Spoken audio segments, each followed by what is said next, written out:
बिस्मिल्लाहिर्रहमानिर्रहीम। इय्याका नअबुदु व इय्याका नस्तईन। पेशावर, आपको याद है कि मैं आखिरी दफा यहां कब जलसा किया था?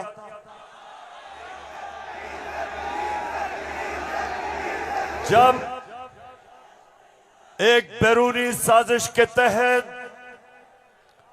हमारी हुकूमत को गिराया गया, तो पहला जलसा मैंने उसके बाद अपने पेशावर की आवाम के पास आके किया। और माशाअल्लाह पेशावर, जब भी मैं आपको कॉल देता हूं, कभी आपने मुझे मायूस नहीं किया। बहुत बहुत शुक्रिया। अच्छा पेशावर, आज मैंने बात तो आपसे करनी थी सैलाब की। कल मैं सखर गया और मैं आपको यकीन दिलाता हूं कि अल्लाह ने हमारे पाकिस्तानियों को, खास तौर पे सिंध बलूचिस्तान, डीजी खान, राजनपुर, डीआई खान, टांक और यहां ऊपर स्वात, गिलगित बल्तिस्तान, अल्लाह ने हमें बड़े इम्तिहान में डाला है। और सिंध में खास तौर पे मैं बात तो सिंध की करना चाहता था कि बहुत हमारे सिंध के पाकिस्तानी बड़ी मुश्किलों में हैं। लेकिन मैं आज बात करना चाहता हूं, जिस तरह का प्रोपेगेंडा चल रहा है, और खास तौर पे कल एक बड़ा मुनज़्ज़म प्रोपेगेंडा चला है, तो मैं उसके ऊपर पहले बात करूंगा और फिर आपसे पेशावर मजीद बातें होंगी। सबसे पहली चीज, मेरे पाकिस्तानियों, हम सबको एक चीज समझनी चाहिए कि कोई कौम, पेशावर मेरी कोशिश ये है कि मेरा ये सारे जो नौजवान यहां खड़े हैं, मैं आपकी तरबियत भी करूं, आप में सियासी शऊर पैदा करूं, आपको समझाऊं कि हकीकी आजादी क्या है, आपको समझाऊं कि ला इलाहा इल्लल्लाह ये कैसे एक इंसान को आजाद करता है। कैसे जब अल्लाह से आप दावा करते हैं कि अल्लाह तेरा सिवा कोई खुदा नहीं, तो आप अपनी वो जंजीरें तोड़ते हैं जो इंसान को जमीन पे रखता है, इंसान की परवाज रोकता है। ये जंजीरें परवाज रोकती हैं इंसान की, उसकी अजमत की। और मेरे नबी सल्लल्लाहु अलैहि वसल्लम ने मदीना में ला इलाहा इल्लल्लाह से इंसानों को आजाद कर दिया। छोटे इंसान बड़े इंसान बन गए। वो अरब जिनकी कोई हैसियत नहीं थी, चंद सालों में, पेशावर, चंद सालों में दुनिया की इमामत की उन्होंने। ये तारीख का हिस्सा है। और मेरी भी कोशिश है कि मैं अपनी कौम की जो जंजीरें बंधी हुई हैं जमीन से, जो हम ऊपर परवाज नहीं कर पा रहे हैं, मेरी भी कोशिश ये है कि मैं अपने नबी सल्लल्लाहु अलैहि वसल्लम की सुन्नत पे चलते हुए अपनी कौम को जगाऊं और कौम को आजाद करूं, ताकि ये जंजीरें टूटे और मेरी कौम ऊपर परवाज करे। तो सबसे पहले ये जो प्रोपेगेंडा किया जा रहा है, ये जो चोरों का टोला एक अमरीकी साजिश के तहत इस मुल्क पर मुसल्लत किया गया, ये जो साजिशी टोला ये जो इस मुल्क का 30 साल से खून चूस रहा था, आज हमारे ऊपर बिठाया गया, हमारी बेहतरी के लिए नहीं, इस कौम को नीचा बनाने के लिए, कमजोर करने के लिए। और इसलिए मैं आपके पास आया हूं, दूसरी दफा आया हूं कि पेशावर, मैंने इंशाअल्लाह आपको अपनी हकीकी आजादी की तहरीक में शामिल करके पाकिस्तान को एक अज़ीम कौम बनाना है। जो इलामा इकबाल की ख्वाब थी, वो कौम जो कि इंशाअल्लाह वर्ल्ड लीडर्स बनाएगी, जो खुशहाल होगी, जिधर हरे पासपोर्ट की दुनिया इज्जत करेगी, जिधर जब, और इंशाअल्लाह एक दिन आएगा जब हमारे पाकिस्तानी पाकिस्तान से बाहर जाएंगे तो दुनिया कहेगी कि वो देखो पाकिस्तानी आ रहा है।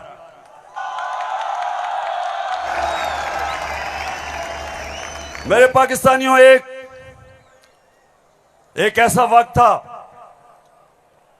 कि अरब ताजर, मुसलमान ताजर जब मलेशिया और इंडोनेशिया गए तो कोई मुसलमान फौज नहीं गई थी इंडोनेशिया और मलेशिया।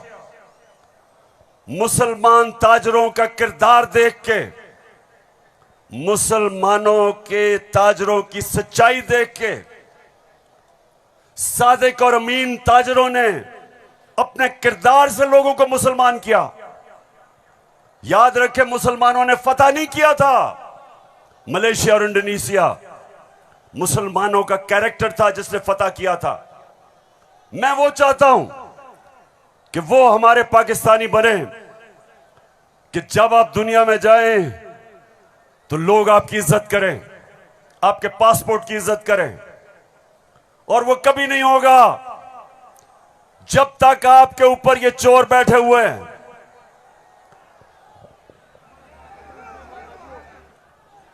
शहबाज शरीफ, मैं चाहता हूं पेशावर जरा गौर से, क्योंकि आज मैंने बड़ी वीडियोस दिखानी है आपको।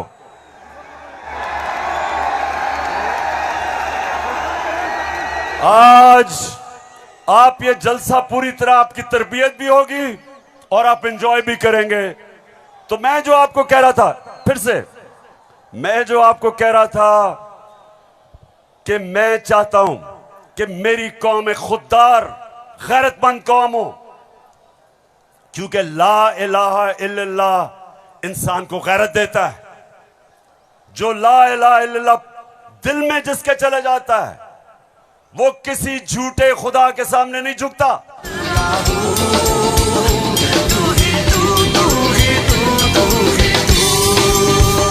अच्छा, अब देखो, जो मैं चाहता हूं कि किस तरह की कौम मुझे चाहिए, और जरा ये देखें इंपोर्टेड क्राइम मिनिस्टर को।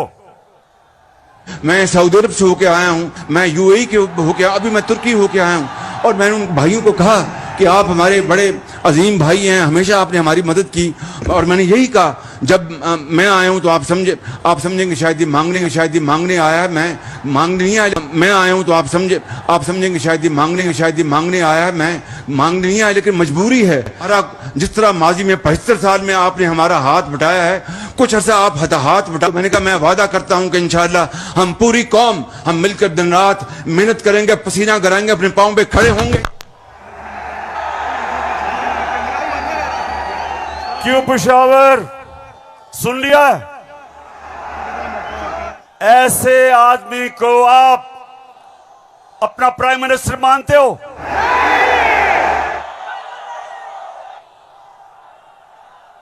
अगर ये वाकई अगर गैरतमंद प्राइम मिनिस्टर होता तो पहले जो इन्होंने अरबों रुपया चोरी करके मुल्क से बाहर रखा, पहले वो वापस लेके आते, फिर लोगों से पैसे मांगते। अपना पैसा चोरी करके मुल्क से बाहर, और बाहर जाके लोगों से पैसे भीख मांगना। अच्छा पाकिस्तानियों, पेशावर, मैं आज आपको अब बताना चाहता हूं कि ये जो चोरों का टोला हमारे ऊपर मुसल्लत किया,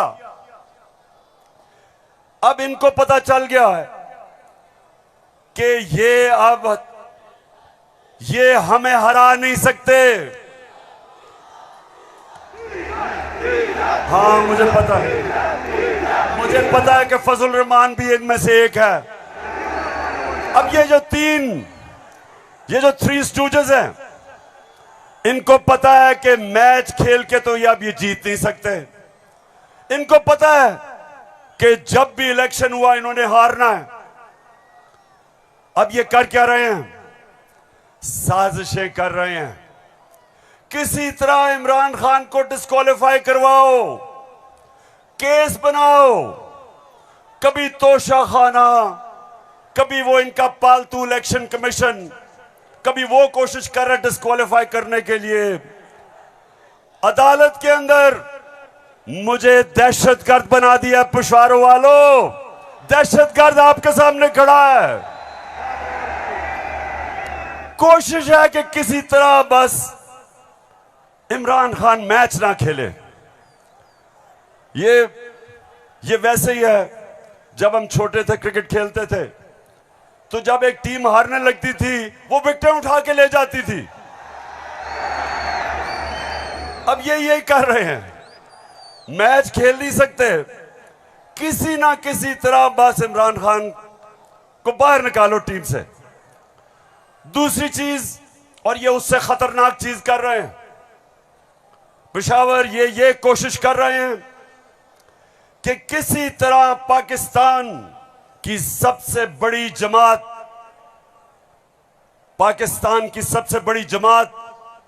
इसको किसी तरह पाकिस्तान की फौज से लड़ाया जाए। ये इनकी दूसरी कोशिश है। पहले डिस्क्वालीफाई करो और साथ साथ कोशिश करो कि पाकिस्तान की फौज के खिलाफ प्रोपेगेंडा करके लड़वाएं, और फिर पाकिस्तान की अदलिया के खिलाफ कि पाकिस्तान के अदारे किसी तरह तरीके इंसाफ के खिलाफ हो और ये किसी तरह मैच जीत जाएं। बस मैं आज आपको वीडियोस दिखाने लगा हूं, और मैं उससे पहले आपको बताऊं कि कोशिश इनकी क्या है। जो कुछ मैं कहता हूं, इनका प्रोपेगेंडा सेल बैठा हुआ है, वो हर चीज को मोड़ के कोशिश करता है कि या किसी तरह अदालत मेरे खिलाफ हो या किसी तरह फौज मेरे खिलाफ हो। अब मैंने क्या कहा था, मैंने अभी चंद रोज पहले क्या कहा, परसों मैंने क्या कहा, मैंने ये कहा कि फौज का जो आर्मी चीफ होता है उसको मेरिट पे सिलेक्शन होनी चाहिए।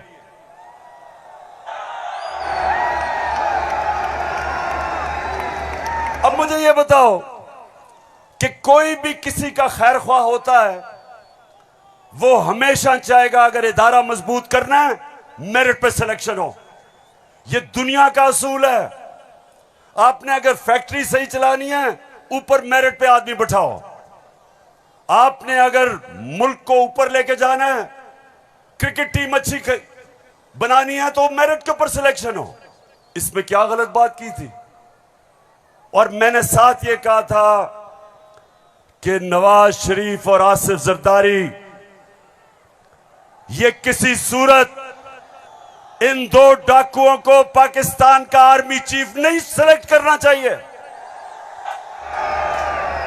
ये क्यों कहा था मैंने ये इसलिए कहा था, सबसे पहले नवाज शरीफ मुल्क का मुजरिम है, अरबों रुपए की प्रॉपर्टीज बाहर इसकी पनामा में पकड़ा गया, सजा हुई इसको, झूठ बोल के मुल्क से बाहर भागा, मफरूर है।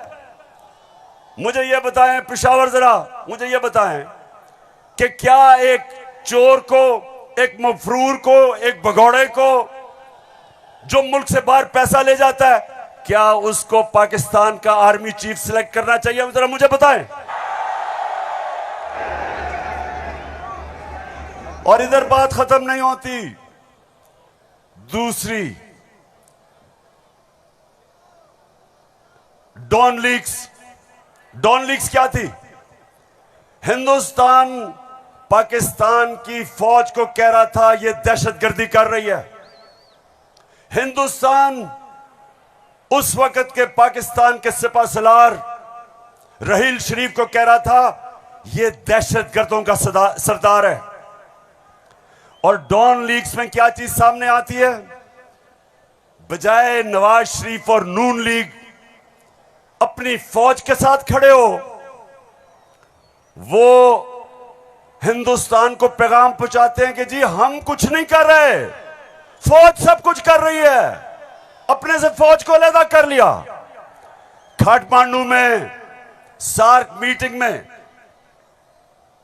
बरकत दत्त किताब में लिखती है कि नवाज शरीफ छुप छुप के नरेंद्र मोदी को मिल रहा था अपनी फौज से डर के। और दूसरी तरफ आसिफ जरदारी वो अमेरिकनों को कहता है, अपने अमेरिका में पाकिस्तान का एम्बेसडर हुसैन हक्कानी वो जाके अमेरिकनों को एडमिरल मलन को कहता है कि जनाब गवर्नमेंट को और जरदारी की गवर्नमेंट को पाकिस्तान की फौज से बचा लो। ये वो लोग हैं, बताओ मुझे, ये आर्मी चीफ सेलेक्ट कर सकते हैं क्या? हम इतने अहम ओहदे इन दोनों चोरों के हाथ में देंगे? नहीं देंगे। लेकिन तीसरी चीज पेशावर सुनो, इन्होंने सबको, मैंने बार बार आपको वो मुरासला दिखाया जो अमरीकी अंडर सेक्रेटरी ने धमकी दी पाकिस्तान को, पाकिस्तान के एम्बेसडर असद मजीद को, कि अगर तुमने इमरान खान को ना हटाया तो पाकिस्तान को मुश्किलों का सामना करना पड़ेगा। और नो कॉन्फिडेंस मोशन में अभी टेबल नहीं हुई थी तब वो धमकी देता है। और सबको पता है उसके बाद क्या हुआ। नो कॉन्फिडेंस आता है, चोरी के पैसे से मेंबर पार्लियामेंट खरीदे जाते हैं, करप्शन के पैसे से लोटे बनाए जाते हैं। और आपका भी एक बहुत बड़ा लोटा था। कौन लोटा था आपका? एक ही पख्तूनख्वा से लोटा आया और बहुत बड़ा लोटा था वो। लोटों पे पैसा चलता है, लोटों पे नोट चलते हैं, और उसके बाद हमारी हुकूमत कराई जाती है और इनको इंपोर्टेड हुकूमत ऊपर लगाई जाती है। और मेरा तीसरा सवाल है कि क्या वो लोग जो बाहर से मुसल्लत किए गए हैं, जिनके पैसे और दौलत बाहर पड़ी है, क्या उनको पाकिस्तान के आर्मी चीफ को अपॉइंट करना चाहिए? बताओ। तो मैंने ये कहा और कहते कि जनाब इमरान खान तो फौज के खिलाफ है। अभी चलो, अब मैं चाहता हूं ये नून लीग के दो, एक वजीर और एमएनए, जरा आप इनकी वीडियो देखें और उसके बाद बात करता हूं। सियासी मामला थे और जिस तरफ इस साल के आखिर में एक बड़ी तब्दीली आनी थी, उसमें तो ये नजर आ रहा था कि इमरान खान का जो गठजोड़ है ये तो अगले 15 साल रहेगा अगर इस तरह हालात रहे। और जिस तरह के उनके प्रोग्राम थे, हम सब ने डिस्क्वालीफाई होना था इस साल के आखिर में, तमाम जो अपोजिशन की लीडरशिप है। अच्छा, उनका तो ख्याल था कि मैं सफाया कर दूंगा, मैं किसी को नहीं छोड़ूंगा।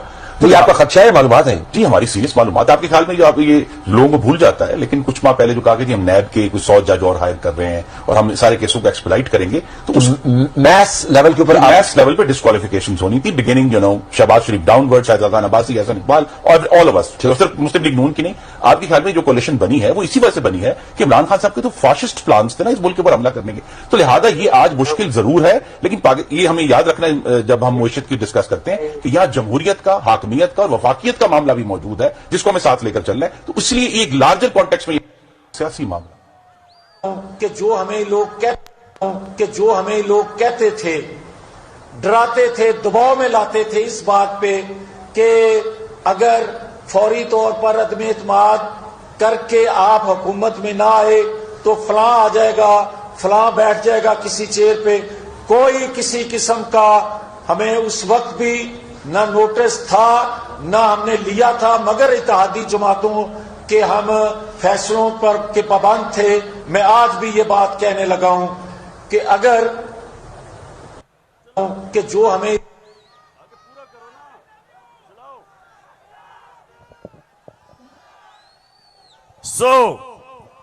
इसलिए ये हुकूमत हमारी गिराना चाहते थे कि इमरान खान एहतसाब ना कर दे। डर ये था कि अगर इमरान खान रह गया तो ये जेल में चले जाएंगे, क्योंकि इन्होंने जो चोरी किया वो पकड़ी जाएगी।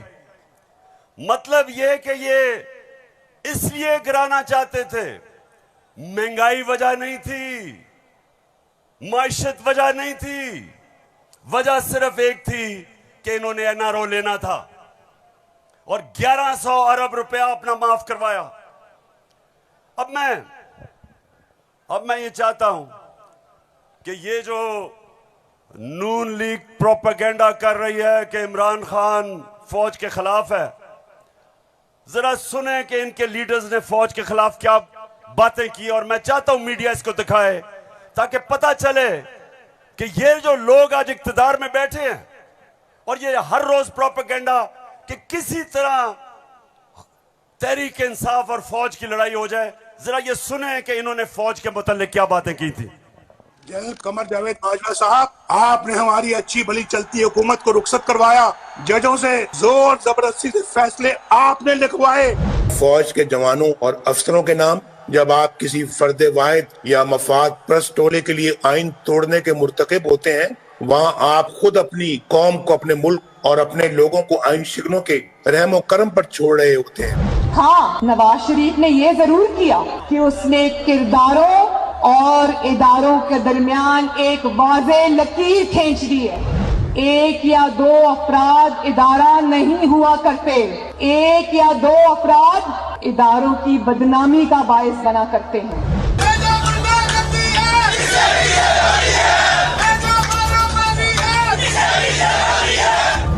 जो शख्स इस किस्म की कार्रवाइयों में मुलव्वस रहा हो उसका एहतसाब होना चाहिए।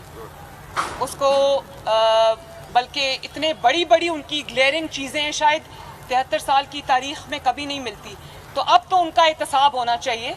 ये इस किस्म के शख्स को कोई और ओहदा दे देना, और वो भी इतना इम्पोर्टेंट ओहदा देना, ये मैं समझती हूँ कि ये कौम के मुंह पे तमाचा है, आइन और कानून की हुकूमत के मुंह पे तमाचा है। तुम हमें सियासत बतलाते हो, अपने हुदूद में रहो, इसराइल की नौकरी न किया करो, इसराइल के वजीफों पर पलने वाले जर्नलों अपने हुदूद में रहो।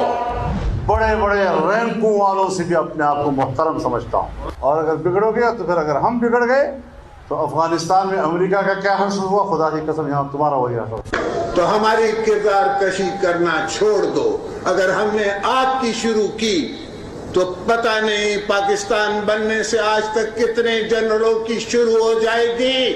बेटी भाई वो अक्यूज्ड हैं, उनकी लिस्ट लेके जिसने हमने प्रेस कॉन्फ्रेंस की तो आपकी ईंट से ईंट बढ़ जाएगी। अभिनंदन की क्या बात करते हैं। चीफ ऑफ आर्मी स्टाफ तशरीफ लाए, पैर कांप रहे थे, पसीने माथे पे थे। सुन लिया पेशावर, मैं इसलिए ये बता रहा हूं कि ये वो लोग हैं जो हमें कह रहे हैं कि हम अपनी फौज के खिलाफ हैं। फौज भी मेरी, मुल्क भी मेरा।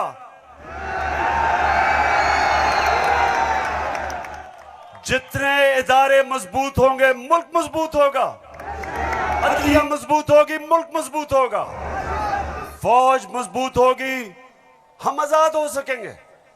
हम अपनी आजादी, हम किसी के सामने झुकेंगे नहीं, कोई मुल्क हमें फतह नहीं करेगा। जिस तरह सारी मुसलमान दुनिया में आज अजाब आया हुआ है, सोमालिया से लेके, लिबिया से लेके, सीरिया से लेके, सारी मुसलमान, अफगानिस्तान में क्या हुआ, यमन में, सारी मुसलमान दुनिया में किस तरह का अजाब आया, और हम वो पाकिस्तान है जो एक मजबूत फौज की वजह से बचे हुए हैं। तो नून लीग वाले ये समझ जाओ कि हम वो लोग हैं जो इस मुल्क के इदारे मजबूत करेंगे। और कभी अगर कोई तनकीद करते भी हैं अपनी फौज के लिए, उसकी बेहतरी के लिए करते हैं, तामीरी तनकीद करते हैं। अब वो चलाओ।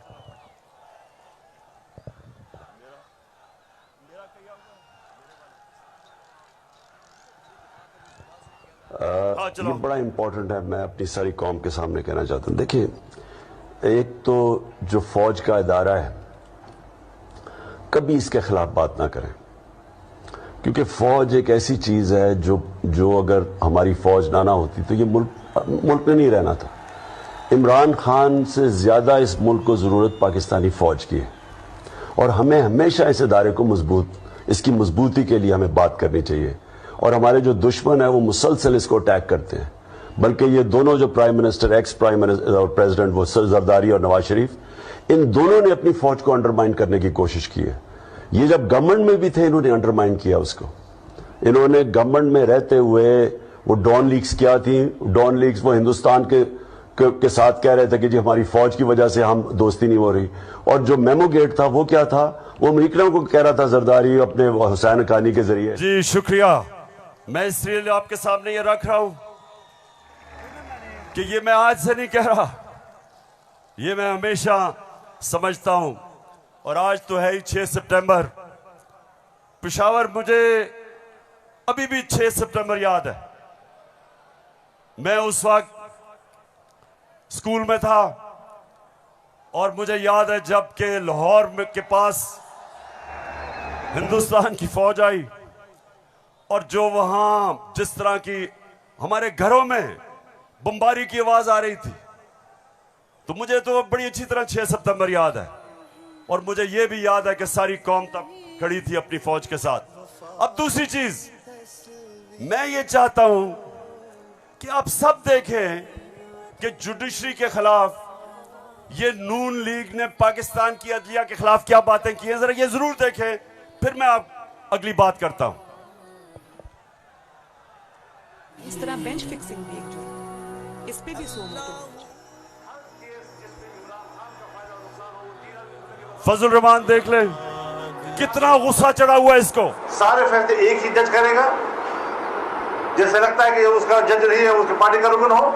जब बेंच बना तब से लेकर आज तक के फैसले तक इंसाफ होता हुआ नजर नहीं आ रहा था। अपने एक शख्स की वजह से आज आइन की तशरीह को में फर्क डाला जा रहा है। अपनी मर्जी से आइन की तशरीह की जा रही है। फुल कोर्ट इसलिए नहीं बनाया गया कि अगर फुल कोर्ट बन जाती तो आज का फैसला मुख्तलिफ होता। मौजूदा बेंच है उसमें जो मुअज़्ज़ज़ जज साहबान बैठे हैं, उन जज साहबान का हमारे मुतल्लिक़ जो उनके ख्यालात हैं उनसे भी कोई ना वाकिफ़ नहीं है, ना हम ना वाकिफ़ हैं। और उसके बाद हर वो केस जिसका फैसला हमारे खिलाफ आना हो, उस बेंच का जो है वो वही हिस्सा होते हैं। और अब तो ये बात पहले से जो है वो प्रिडिक्ट होने लगी है। जो सहाफ़ी वहाँ सुप्रीम कोर्ट की कार्रवाई को कवर करते हैं, तो वो पहले से जब बेंच बनता है या कोई केस जाता है तो वो पहले से बता देते हैं कि इसके ऊपर फलां बेंच बनेगा। अगर कुछ लोग गैर जानिबदार नहीं होंगे, अगर इसके सहूलतकार पीछे नहीं हटेंगे, तो हमें बता दें मुल्क कौन चलाएगा। सुप्रीम कोर्ट के जजेस ने पीछे बेंड करके अपने आप को कभी इधर कि नहीं, शायद उनको समझ नहीं आई, शायद उनके तक पैगाम नहीं पहुंचा, वगैरह वगैरह वगैरह करके इनको हाथ नहीं लगाया। इनको तो मतलब ये है कि इनको कौन सी दीवार पे लगाया। तो जिस तरह मैच फिक्सिंग एक जुर्म है, इस तरह बेंच फिक्सिंग भी एक जुर्म। जब बेल का फैसला होने वाला होता था, जेल में उस दिन खबर मिलती थी कि 3 हफ्तों के लिए बेंच डिसॉल्व हो गया, नया बेंच, या कोई जज छुट्टी पे चला गया। जाता नहीं था, भेजा जाता। काजी फाइज ईसा साहब के मामले में माय लॉर्डशिप से ये पूछना चाहते हैं कि वो आपके ब्रदर जज थे ना, आपने क्या किया? तो फिर हमारी बात नोट कर लो, हम हर उस अदालत का और उस जज का घेराव करेंगे जो तुम्हारे इस गंदे और घटिया एजेंडे को परवान चढ़ाने के लिए अपोजिशन के खिलाफ जो है इक़दाम करेगा। चीफ सेक्रेटरी साहब, आपको इस बात का जवाब देना पड़ेगा। आपने इधर ही रहना है, आपके बच्चों ने भी इधर ही रहना है। कमिश्नर लाहौर साहब, आपने भी इधर रहना है, आपने सर्विस भी करनी है। इसलिए आपको ये चाहिए था कि आप इस गैर कानूनी अमल के आगे दीवार बनते और इसे बजा लाने से इनकार करते। आला अदलिया के जजेस पार्टी बनकर अगर चीफ जस्टिस वो जबान इस्तेमाल करेंगे जो इमरान खान कंटेनर पे चढ़ के करता था, तो उस जबान का वही जवाब मिलेगा जो नवाज शरीफ के सियासी मुखालिफिन को दिया जाता है। आप कौन होते हो किसी की तौहीन करने वाले? आप कौन होते हो किसी की तज़हीक करने वाले? ऐसे नाइंसाफी पर मबनी फैसले करोगे, बुग़्ज़ पर मबनी फैसले करोगे, इंतकाम वाले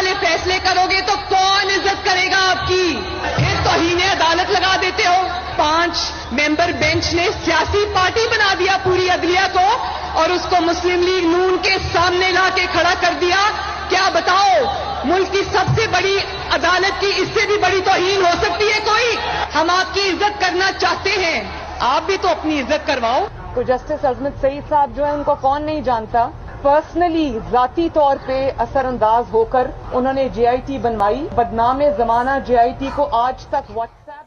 मैं सिर्फ आपको ये थोड़ा सा सैंपल दिखा रहा हूं कि किस तरह का ये अपने पाकिस्तान की अदलिया के खिलाफ क्या जबान इस्तेमाल की गई है।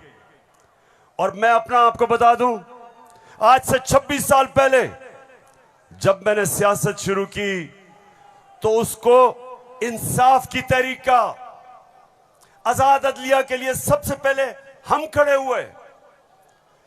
जेल में वाहिद सियासी लीडर था जो आजाद अदलिया के लिए जेल में गया। 2008 की इलेक्शन बॉयकॉट की अपनी अदलिया के लिए। उसके बाद जब हम इक्तदार में आए तो इस्लामाबाद में 50 साल के बाद पहली दफा जुडिशल कॉम्प्लेक्स बनाया अपने जजेस के लिए। मैं ये इसलिए आपको कह रहा हूं कि जो कानून की बालादस्ती, रूल ऑफ लॉ, कोई माशरा आगे नहीं बढ़ सकता जब तक वहां इंसाफ नहीं होता, और इंसाफ देती है अदलिया। इसलिए हमने हमेशा अपनी अदलिया की इज्जत की है। ये जो नून लीग के लोग हैं जो आज जिस तरह की जबान इस्तेमाल कर रहे हैं, सोशल मीडिया पे अटैक कर रहे हैं इस्लामाबाद के चीफ जस्टिस को, ये कभी, मैं आपको ये बता रहा हूं कि मैंने कभी अपनी पार्टी को इजाजत नहीं दी कि अदलिया को अटैक करे, क्योंकि आखिर में इंसाफ होगा तो मुल्क में खुशहाली आएगी, और इंसाफ अदलिया देती है। मुझे बड़ा जनाब इन्होंने कहा कि देखें इमरान खान ने कोई बड़ी गलत जबान इस्तेमाल कर दी। मैं आप सबके सामने आज ये कहना चाहता हूं कि मैं अपनी अदलिया की इज्जत करता हूं, लोअर कोर्ट्स की इज्जत करता हूं।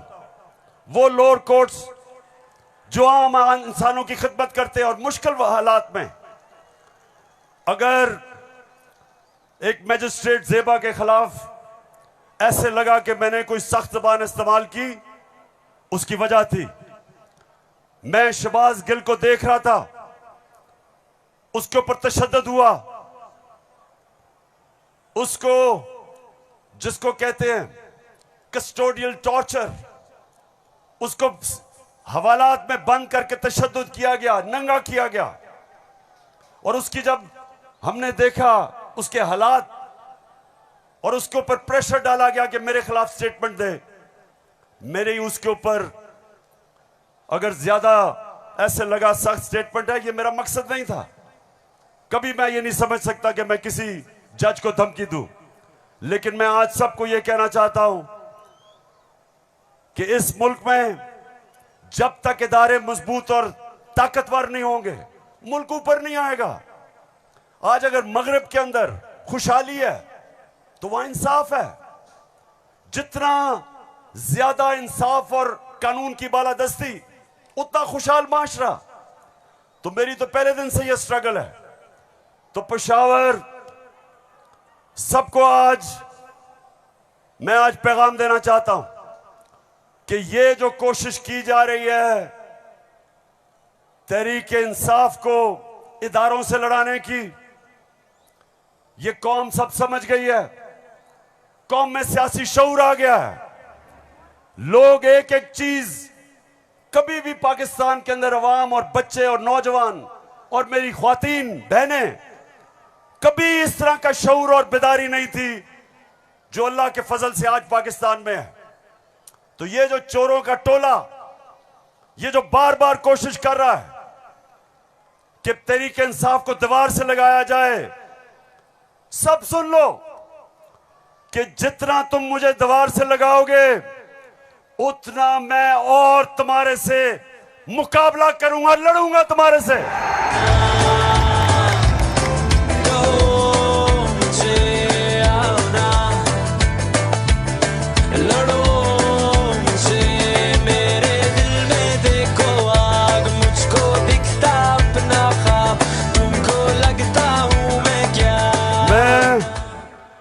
अपनी सारी कौम, सारी कौम के पास जा रहा हूं।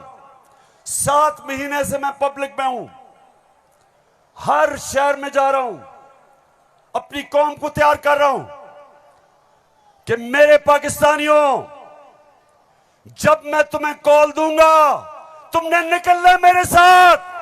कहती है ये राहे अमल, आओ हम सब साथ चले, मुश्किल हो या आसानी, हाथ में डाले हाथ चले, धड़कन है पंजाब मगर दिल अपना मेहरान है।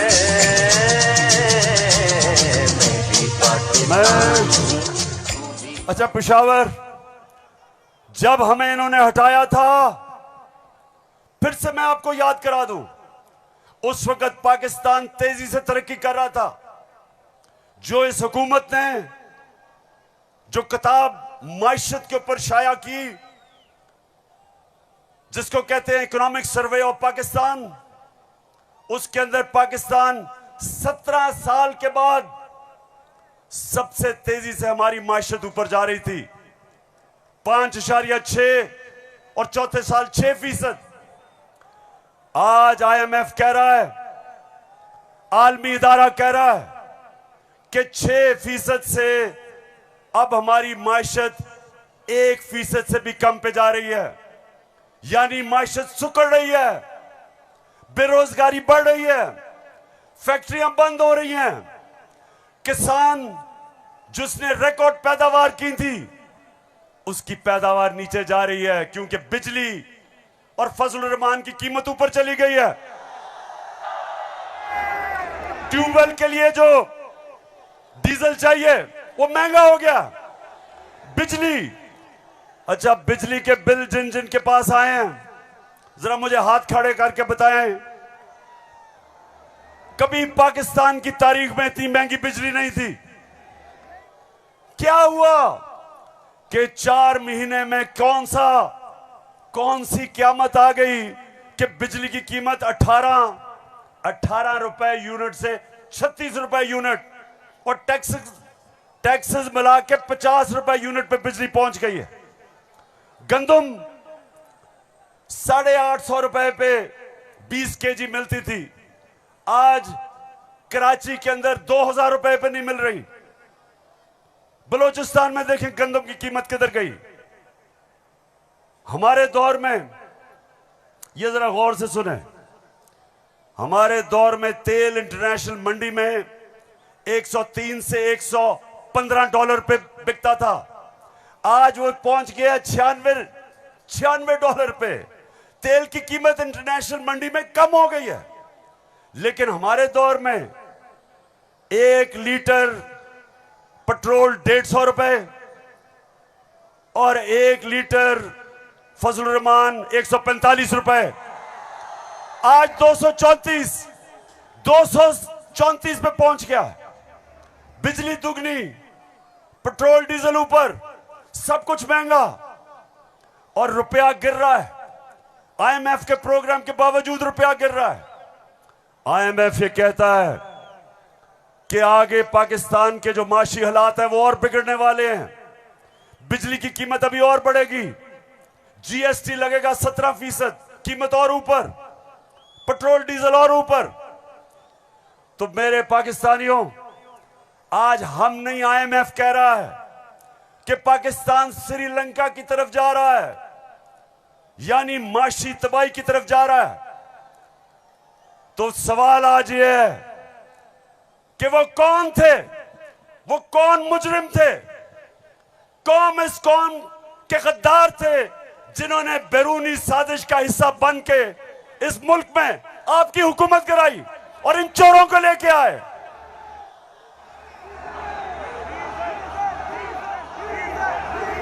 मैं अब जरा जो आपको आजकल जो नवाज शरीफ की बेटी आजकल बनी हुई है, मालिका बनी हुई है पाकिस्तान की, प्रोटोकॉल उसको प्राइम मिनिस्टर का मिल रहा है। जरा मैं सारी कौम के सामने बताना चाहता हूं कि इसका सबसे बड़ा मसला यह है कि इससे सच नहीं बोला जाता।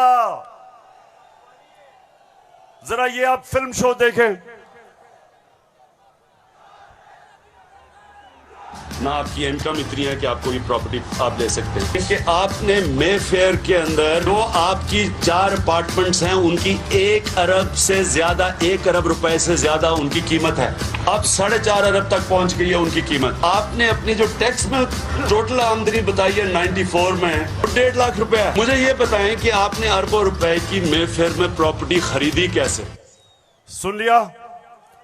ये आज से 10 साल पहले मैंने पूछा कि बताएं आपने आमदनी तो अपनी दिखाई नहीं, तो ये अरबों रुपए की बर्तानिया के सबसे महंगे शहर लंदन के सबसे महंगे इलाके में आपने अरबों रुपए की प्रॉपर्टी कैसे ली?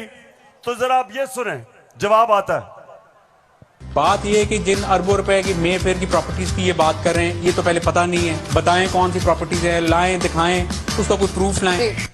सुन लिया? कहते किधर है ये प्रॉपर्टी, किसकी बात कर रहे हैं?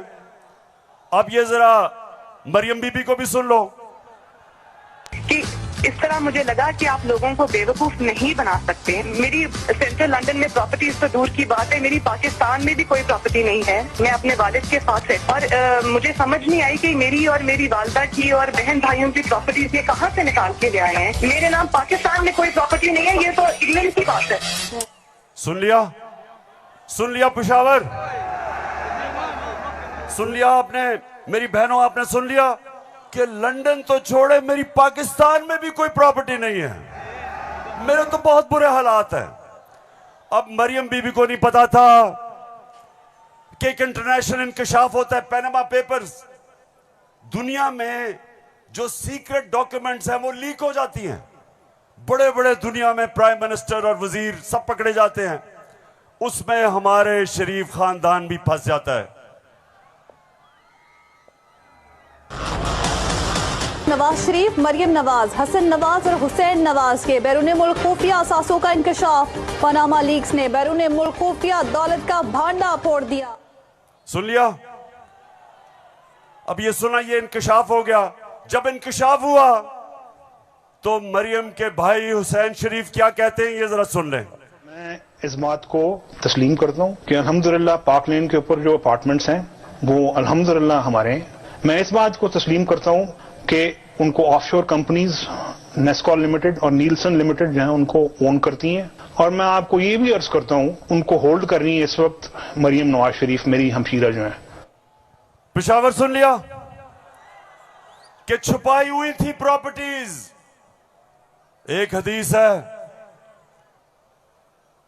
कि शैतान आप इंसान के गुनाह दुनिया में नशर कर देता है।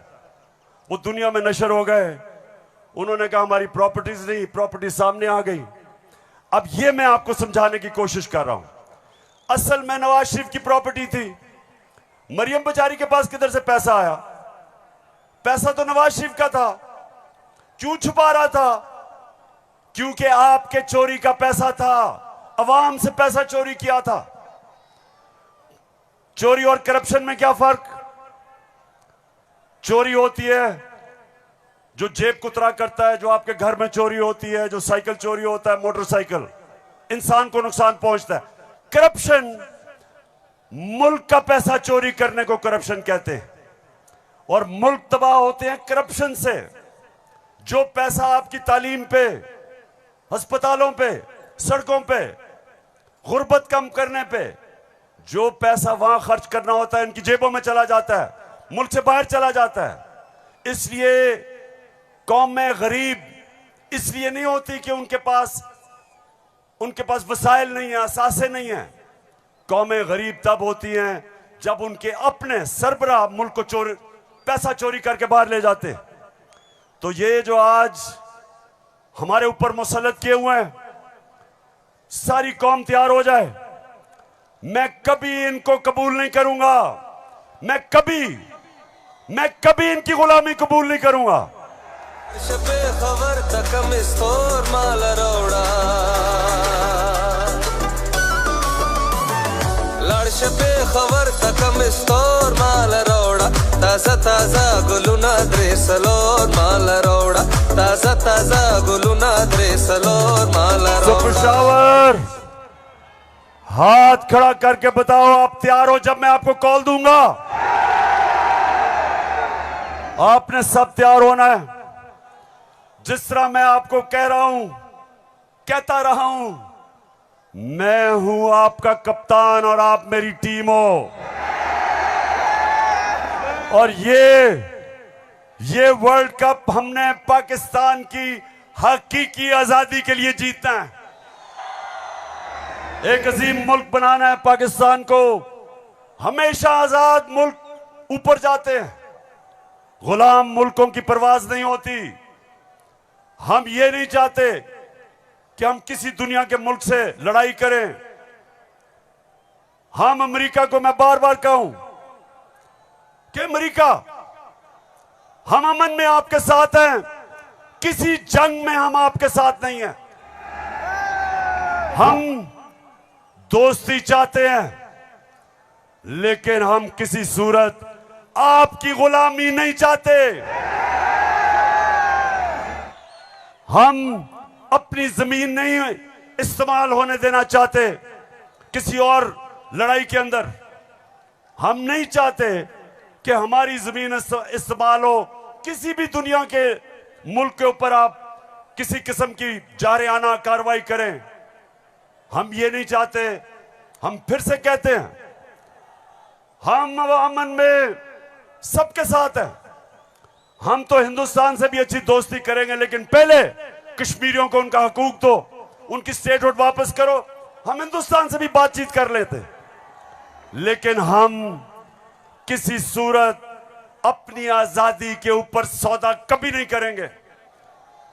मेरे साथ हो पेशावर, साथ हो मेरे। तो फिर से जाते हुए आखिरी बात, आप सब ने तैयार रहना है। मैं आपको कॉल दूंगा इस्लामाबाद की, और वो कॉल होगी इस मुल्क को इन चोरों से आजाद करने के लिए। पाकिस्तान जिंदाबाद।